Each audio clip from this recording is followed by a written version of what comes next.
নমস্কাৰ মোৰ ইউটিউব চেনেললৈ তোমালোক সকলোকে স্বাগতম জনাইছো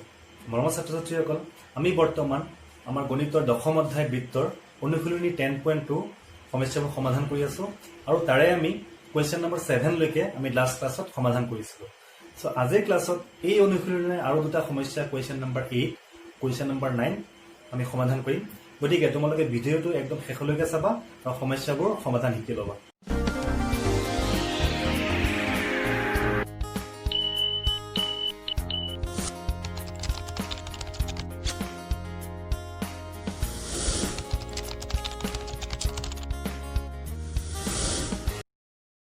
So, আজিৰ ক্লাছত আমি অনুশীলনী 10.2 কোৱেশ্চন নম্বৰ 8 আৰু কোৱেশ্চন নম্বৰ 9 সমাধান কৰিম এইখিনিতে কথাটো উল্লেখ কৰোঁ মৰমৰ ছাত্ৰীসকল এই সমস্যা দুটা অৰ্থাৎ কোৱেশ্চন নম্বৰ 8 আৰু কোৱেশ্চন নম্বৰ খুবেই ইম্পৰ্টেণ্ট পৰীক্ষাত খুব সুধি থাকে গতিকে তোমালোকে এই সমস্যা দুটা সমাধান ক্ষেত্ৰত ভালদৰে নজৰ ৰাখিবা ভালদৰে বুজিব চেষ্টা কৰিবা যাতে তোমালোকে খুব সহজতে সমাধান কৰিব পাৰা সো আমি কোৱেশ্চন নম্বৰ 8 লৈ আগবঢ়ো আমাক কোৱেশ্চন নম্বৰ 8 কি দিয়া আছে সো কোৱেশ্চন নম্বৰ 8 কি দিয়া আছে এটা বৃত্তক স্পৰ্শ কৰাকৈ এবিসিডি এটা চতুৰ্ভুজ অঁকা হল চিত্ৰ আমাক দি দিছে 10.12 প্ৰমাণ কৰা যে AB plus CD is equal to AD plus BC so প্ৰশ্নটোৰ পৰা আৰু ছবিটোৰ পৰা আমি কি গম পালো আমাক এটা বৃত্ত দিয়া আছে আৰু সেই বৃত্তটোক স্পৰ্শ কৰাকৈ এটা চতুৰ্ভুজ আছে আমাৰ এবিসিডি অৰ্থাৎ এই চতুৰ্ভুজৰ চাৰিটা বাহুৱে বৃত্তটোক চাৰিটা বিন্দু তোমাৰ স্পৰ্শ কৰিছে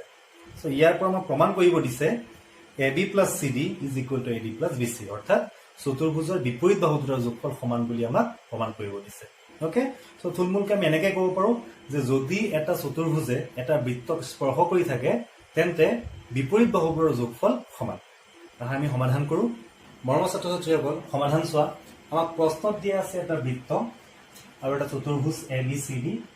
এই চতুৰ্ভুজে বৃত্তটোক স্পৰ্শ কৰি আছে ইয়াৰ অৰ্থ কি বুজিব লাগিব আমাৰ যে এই চতুৰ্ভুজৰ চাৰিটা বাহু এবি বাহু বিসি বাহু সিডি বাহু এডি বাহুৱে বৃত্তটোক স্পৰ্শ কৰি আছে আমি স্পষ্টভাৱে দেখা পাইছো এই চাৰিটা বাহুৱে ক্ৰমে অৰ্থাৎ এবি বিসি সিডি আৰু এডি বাহুৱে ক্ৰমে পি কিউ আৰ আৰু এছ বিন্দুত বৃত্তটোক স্পৰ্শ কৰি আছে এতিয়া আমাক প্ৰমাণ কৰিব দিছে যে AB plus CD is equal to BC plus AD বিপৰীত বাহু দুটাৰ যোগফল তোমাৰ কি সমান বুলি প্ৰমাণ কৰিব দিছে ওকে এতিয়া আমি সমাধানটো কেনেকৈ কৰিম একদম ইজি সমাধান আমাৰ ইয়াত চোৱা আমি কেনেকৈ সমাধানটো কৰিম আমি ইতিমধ্যে গম পালো যে ইয়াত কেইবাটাও স্পৰ্শক আছে সো স্পৰ্শক সম্পৰ্কীয় আমি কেইবাটাও উপপাদ্য ইতিমধ্যে পালো সো তাৰে উপপাদ্য ইয়াত আমি এটা ব্যৱহাৰ কৰিম ওকে সো তোমালোক ভালকৈ ইয়াত চাবা আমি প্ৰথম স্পৰ্শকডাল দেখা পাইছো ইয়াত এবি হয়নে এই স্পৰ্শকডাল আমি ক'ব পাৰোঁ এ বিন্দুৰ পৰা এডাল স্পৰ্শক আছে আমাৰ এবি ওকে এতিয়া যদি মই তোমালোকক সোধো যে এ বিন্দুৰ পৰা যোনডাল স্পৰ্শক আছে এইডাল তোমাৰ দৈৰ্ঘ্য কি হ'ব এই স্পৰ্শকডালৰ কথা কৈছো মই সো আমি এনসাৰ দিম যে এই এ বিন্দুটোৰ পৰা যোনডাল স্পৰ্শক আছে এইপিনে এবি যোনডাল স্পৰ্শক আছে তাৰ দৈৰ্ঘ্য হ'ব তোমাৰ এপি হয়নে কাৰণ আমি স্পৰ্শকৰ দৈৰ্ঘ্যৰ ক্ষেত্ৰত শিকিছিলো আমি যে বহী বিন্দু আৰু স্পৰ্শ বিন্দুৰ মাজৰ দূৰত্বকে স্পৰ্শ দৈৰ্ঘ্য বুলি কোৱা হয় হয়নে গতিকে আমি ক'ব পাৰোঁ যে এ বিন্দুৰ পৰা যোনটো প্ৰথম স্পৰ্শক আছে ইয়াৰ দৈৰ্ঘ্য হ'ব আমাৰ এপি ৰাইট তোমালোকে ভালকৈ চালে ইয়াত পাবা তোমালোকে যে এ বিন্দুৰ পৰা এই বৃত্তটোলৈ আৰু এডাল স্পৰ্শক আছে হয়নে আৰু এডাল স্পৰ্শক কি আছে আমি দেখা পালো যে এ বিন্দুৰ পৰা এডাল স্পৰ্শকটো এবি আছেই এ বিন্দুৰ পৰা আন এডাল স্পৰ্শক আছে আমাৰ এডি হয়নে এ বিন্দুৰ পৰা আন এডাল স্পৰ্শক কি পালো আমি এডি আৰু সেই স্পৰ্শকটোৰ দৈৰ্ঘ্য কিমান হ'ব আমাৰ এ এছ ওকে স্পৰ্শক তোমাৰ বহী বিন্দু আৰু স্পৰ্শ বিন্দু ইয়াৰ মাজৰ দূৰত্ব স্পৰ্শ দৈৰ্ঘ্য হ'ব গতিকে আমি ক'ব পাৰো যে এ বিন্দুৰ পৰা বৃত্তটোলৈ দুডাল স্পৰ্শক আছে আৰু সেই স্পৰ্শক দুডালৰ দৈৰ্ঘ্য হ'ল আমাৰ এটা হ'ল আমাৰ এপি আৰু আনডাল হ'ল আমাৰ কি এ এছ Similarly, B বিন্দুৰ পৰা দুডাল স্পৰ্শক আছে আৰু সেই স্পৰ্শক দুডালৰ দৈৰ্ঘ্য আছে আমাৰ বিপি বিকিউ সি বিন্দুৰ পৰা আছে চিআৰ চিকিউ ডিৰ পৰা আছে ডিআৰ ডিএছ ওকে এতিয়া চোৱা এ বিন্দু বি বিন্দু চি বিন্দু ডি বিন্দুৰ পৰা প্ৰত্যেকটা বিন্দুৰ পৰা আমি দুডালকৈ স্পৰ্শক পালো আমি হয়নে এ বি চি আৰু ডি এই বিন্দুকেইটা চোৱা বৃত্তটোৰ বাহিৰত আছে এ কোৱা বি কোৱা চি কোৱা ডি কোৱা আটাইকেইটা বিন্দু তোমাৰ কি আছে বৃত্তটোৰ বাহিৰত আছে গতিকে এই বিন্দুকেইটাক আমি বহী বিন্দু বুলি ক'ব পাৰোঁ হয়নে সো যিহেতু মই বহী বিন্দু উল্লেখ কৰিছো আৰু এই বহী বিন্দুৰ পৰা আমি দুটাকৈ স্পৰ্শক আঁকিছো সো নিশ্চয় তোমালোকৰ মনলৈ এটা উপপাদ্য আহিব লাগে সেই উপপাদ্যটো কি যে বৃত্তৰ বহী বিন্দুৰ পৰা বৃত্তলৈ অঁকা স্পৰ্শকবোৰৰ দৈৰ্ঘ্য সমান যিহেতু এ বহী বিন্দুৰ পৰা দুডাল স্পৰ্শক এপি আৰু এ এছ আছে গতিকে আমি লিখিব পাৰোঁ উপপাদ্য মতে AP is equal to A S হয়নে AP is equal to AS, কাৰণ A বিন্দুৰ পৰা দুডাল স্পৰ্শক AP আৰু AS। Similarly, B বিন্দুটো বহি বিন্দু তাৰ পৰা দুডাল স্পৰ্শক সমান হ'ব, আমি লিখিব পাৰিম BP equal to BQ, C ৰ পৰা লিখিব পাৰিম CR is equal to CQ, D ৰ পৰা লিখিব পাৰিম DR is equal to DS, উপবৃত্ত মতে, হয়নে? সো সেই উপবৃত্ত মতে আমি আগবাঢ়ি পেলাই প্ৰমাণটো কৰি দেখুৱাম। সো সমাধানত আমি পৰিচয় দি লোৱা নাই, কাৰণ প্ৰশ্নত আমাৰ গোটেইখিনি কথা কৈ দিয়া আছে, এটা বৃত্ত চতুৰ্ভুজ স্পৰ্শক। সো আমি ডিৰেক্টলি আমি যি উপবৃত্তটো ইতিমধ্যে আলোচনা কৰিলোঁ প্ৰমাণ কৰিবলৈ, সেইটোকে লিখি ল'লোঁ যে বহি বিন্দুৰ পৰা বৃত্তলৈ টনা স্পৰ্শকবোৰৰ দৈৰ্ঘ্য সমান। সো এটাকে আমি লিখিব পাৰোঁ, এ বিন্দুৰ পৰা স্পৰ্শক দুডাল কি কি আছে, এডাল আছে আমাৰ AP, আনডাল আছে কি আমাৰ AS। সো আমি লিখিব পাৰোঁ AP is equal to AS। Similarly, B বিন্দুৰ পৰা লোৱা BP and BQ। Similarly, C বিন্দুৰ পৰা পাম CR is equal to CQ। একেদৰে D বিন্দুৰ পৰা পাম DR is equal to DS।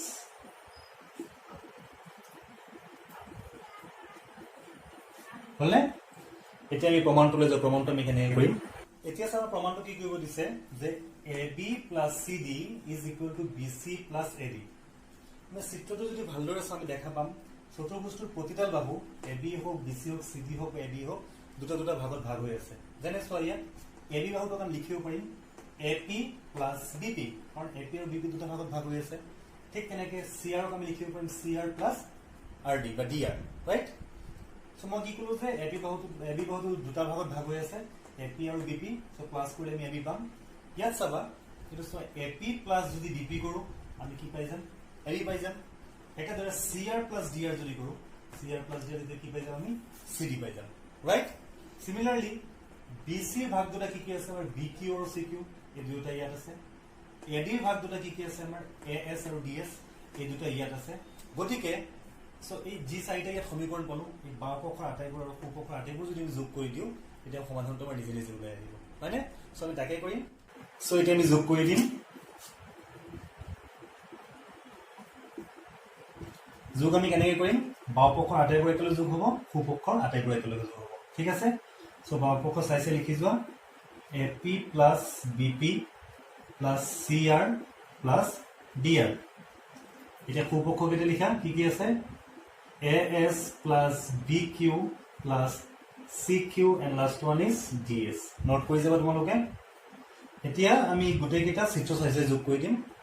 So প্ৰথম দুটা কি কি আছে আমাৰ AP plus BP। সো যি স্পষ্টকৈ দেখা পাওঁ AP plus BP আমাক দিব AB, ৰাইট? সো এই দুটা কাৰণ আমি লিখিম AB। Similarly, CR plus DR, CR plus DR, এই দুটা আমাক কি দিব CD, হয়নে? ইকুৱেলছ। নেক্সট ওৱান AS আৰু BQ। সো AS আৰু BQ একেলগে যোগ কৰিব নোৱাৰো, আমি এই দুটা একেলগে যোগ কৰিব পাৰিম। চোৱা BQ plus CQ, BQ আৰু CQ আমাক কি দিব BC দিব, হয়নে? বাকি থাকিল কি আমাৰ AS plus DS। AS plus DS কি দি আছে আমাক চোৱা AS plus DS আমাক দি আছে AD, ৰাইট? কোনোবা ইয়াত এটা আহি বেছিকে লিখি লয়, মানে AS ৰ লগত DS টো লগত লিখি লয়। সো লিখিলেও কোনো অসুবিধা নাই, কিন্তু ইয়াত স্পষ্টকৈ আমি দেখা পাইছো যে BQ আৰু CQ যোগ কৰিলে আমি BC পাই যাওঁ, AS আৰু DS যোগ কৰিলে আমি কি পাই যাওঁ AD পাই যাওঁ। সো ইয়াৰ প্ৰমাণটো ওলাই আহিল, ঠিক আছে? এতিয়া আমি কুৱেশ্যন নম্বৰ 9 চাওঁ, খুবেই ইম্পৰ্টেণ্ট কুৱেশ্যন। কি দিছে চোৱা চিত্ৰ 10.13 চিত্ৰ এটা দিয়া আছে আমাক। ও কেন্দ্ৰযুক্ত বৃত্তৰ XY আৰু X' দুডাল সমান্তৰাল স্পৰ্শক আৰু স্পৰ্শ বিন্দু চিত আন এডাল স্পৰ্শক AB এ XY A আৰু X' B বিন্দুত কাটে, প্ৰমাণ কৰা যে এংগল AOB 90 ডিগ্ৰী। সো এই প্ৰশ্নটোৰ পৰা কি গম পালো, আমাক এটা বৃত্ত দিয়া আছে আৰু সেই বৃত্তটোত তোমাৰ দুডাল সমান্তৰাল স্পৰ্শক আছে। এডাল হ'ল আমাৰ XY আৰু আনডাল হ'ল তোমাৰ X', ঠিক আছে? সেই বৃত্তটোতেই আন এডাল C বিন্দুত আন এডাল স্পৰ্শক আছে, যি স্পৰ্শকে আগৰ স্পৰ্শক দুটা ক্ৰমে A বিন্দু আৰু B বিন্দুত কাটে। এটা ছবিটো চাবা তোমালোকে, আমাক প্ৰমাণ কৰিব দিছে যে angle AOB is equal to 90 degree, ঠিক আছে? আমি সমাধানটো কৰিম এতিয়া, খুব ইম্পৰ্টেণ্ট, খুব ভালদৰে চাবা সমাধানটো। মৰমৰ ছাত্ৰ ছাত্ৰীসকল, আমি চিত্ৰটো আঁকি দিলোঁ। সো প্ৰশ্নত আমাক দিয়া আছে যে O কেন্দ্ৰী এটা বৃত্ত, তাৰ দুডাল সমান্তৰাল স্পৰ্শক আছে XY আৰু X', আৰু এই স্পৰ্শক দুডালে বৃত্তটোক ক্ৰমে P আৰু Q বিন্দুত স্পৰ্শ কৰিছে। আমাক আকৌ দিয়া আছে যে এই বৃত্তটো আৰু এটা বিন্দু চিত আন এডাল স্পৰ্শক আছে, এডাল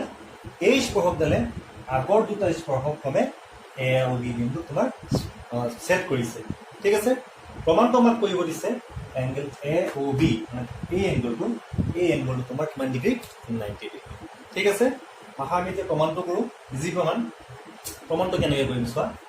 মৰমৰ ছাত্ৰ ছাত্ৰীসকল আমাক দিয়া আছে যে এক্স ৱাই আৰু এক্স ডেছ ৱাই ডেছৰ সমান্তৰাল স্পৰ্শ এক্স ৱাই আৰু এক্স ডেছ ক্ৰমে পি আৰু কিউ বিন্দুত সমান্তৰাল স্পৰ্শ যিহেতু এক্স ৱাই আৰু এক্স ডেছ সমান্তৰাল তেন্তে আমি পি কিউ কি বুলি ক'ব পাৰি তেতিয়া পি কিউ ব্যাস বুলি ক'ব পাৰি কাৰণ আমি আগতেও পাইছিলোঁ বা তোমালোকক মই কৈছিলোঁ কথাটো যে এটা বৃত্তৰ সমান্তৰাল স্পৰ্শবোৰ ব্যাসৰ দুমূৰত থাকে অৰ্থাৎ ব্যাসৰ মূৰ বিন্দুৰে তোমাৰ বৃত্তৰ সমান্তৰাল স্পৰ্শক ৰাখিব পাৰি চ' আমি ক'ব পাৰিম যে যিহেতু এক্স ৱাই সমান্তৰাল এক্স ডেছ ৱাই ডেছ গতিকে পি কিউ এডাল কি হ'ব আমাৰ ব্যাস অ'কে চিন্স পি কিউ এডাল ব্যাস তেন্তে কেন্দ্ৰৰ মাজত পাৰ হ'বই অ'কে চ' আমি কি গম পালোঁ যে পি কিউ হ'ল এডাল ব্যাস যিহেতু ব্যাস এডাল আমি ৰেখাখণ্ড বুলি ক'ব পাৰোঁ গতিকে আমি কওঁ যিহেতু পি কিউ এডাল ৰেখাখণ্ড তেন্তে আমি কি ক'ব পাৰোঁ চোৱা অ' বিন্দুত মোৰ কিমান ডিগ্ৰী কোণ আছে এইফালে কিমান ডিগ্ৰী কোণ আছে বুলি ক'ব পাৰি আমি 180 ডিগ্ৰী কোণ আছে নহয় জানো কাৰণ আমি সকলোৱে জানো যে এডাল ৰেখাৰ এটা বিন্দুত কিমান ডিগ্ৰী কোণ থাকে আমাৰ 180 ডিগ্ৰী কোণ থাকে এই গোটেইখিনি কোণৰ যোগফল আমাৰ কিমান 180 তাৰে এই মাজৰ অংশটোক আমাৰ কিমান ডিগ্ৰী দেখুৱাব লাগে 90 ডিগ্ৰী দেখুৱাব লাগে অ'কে মৰমৰ ছাত্ৰ ছাত্ৰীসকল এই প্ৰমাণটো কৰিবলৈ আমাৰ অতিৰিক্তকৈ ইয়াত অংকন কৰিব লাগিব যাতে আমাৰ প্ৰমাণ কৰিবলৈ কি হয় চ' ইয়াত আমি অংকন কি কৰিম ইয়াত আমি অ' বিন্দু আৰু চি বিন্দু সংযোগ কৰি দিম অংক হিচাপে ঠিক আছে আমি অ' আৰু চি বিন্দু সংযোগ কৰিম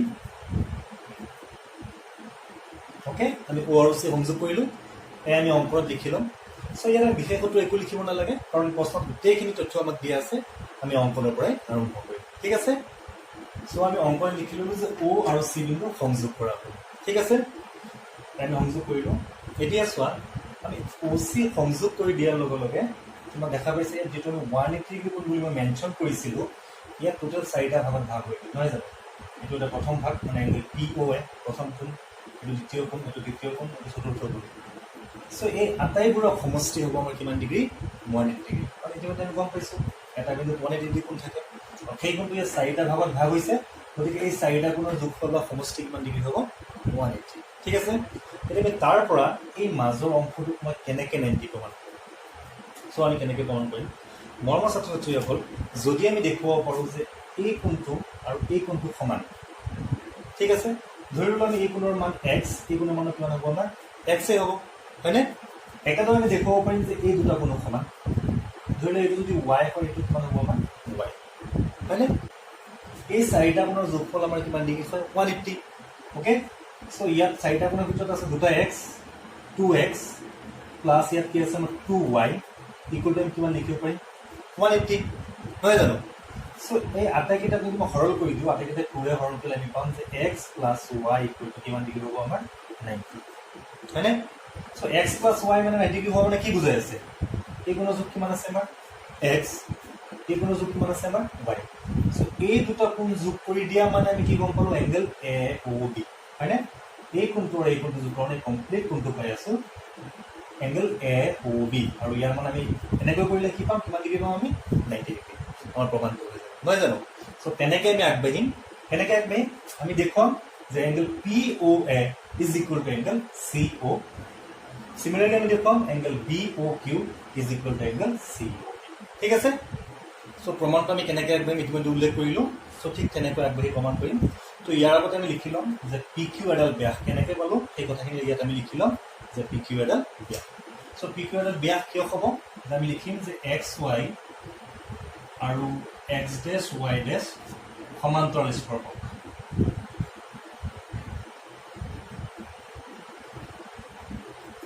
এতেকে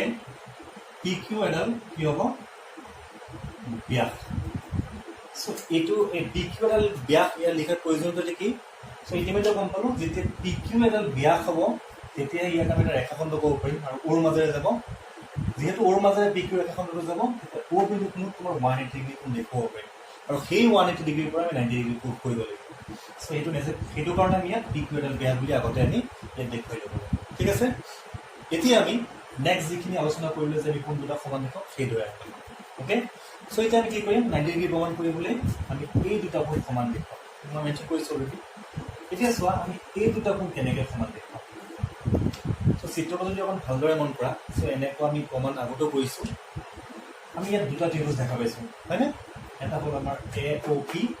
আৰু ছেকেণ্ড ওৱানটো হ'ল আমাৰ এ অ' চি এই দুটা ত্ৰিভুজ যদি আমি সৰ্বসম প্ৰুফ কৰি দিব পাৰোঁ তেন্তে সৰ্বসমতাৰ চৰ্তমতে আমি লিখিব পাৰিম যে এংগেল পি অ' এ বা এ O' P is equal two আমাৰ এংগেল এ অ' চি অৰ্থাৎ কোন দুটা আমি সমান দেখুৱাব পাৰিম হয়নে চ' এতিয়া আমি কি কৰিম এই দুটা ত্ৰিভুজ লৈ পেলাই আমি দেখুৱাম যে এই দুটা ত্ৰিভুজ তোমাৰ সৰ্বসম এতিয়া ত্ৰিভুজ দুটা লৈ ল'ম এইটো আছে আমাৰ এ অ' চি এইটো আছে আমাৰ এ অ' পি চ' কি অংগ সমান আছে একদম চিম্পল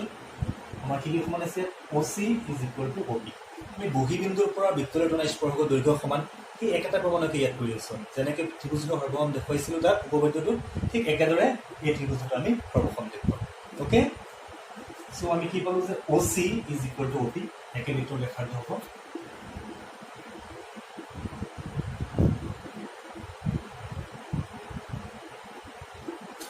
নাম্বাৰ 2 আমি দেখুৱাব পাৰোঁ যে এইটো ব্যাসাৰ্ধ এইটো স্পৰ্শক চ' এইটো কিমান ডিগ্ৰী কোণ হ'ব 90 ডিগ্ৰী চিমিলাৰলি এইটো 90 ডিগ্ৰী আমাৰ হয়নে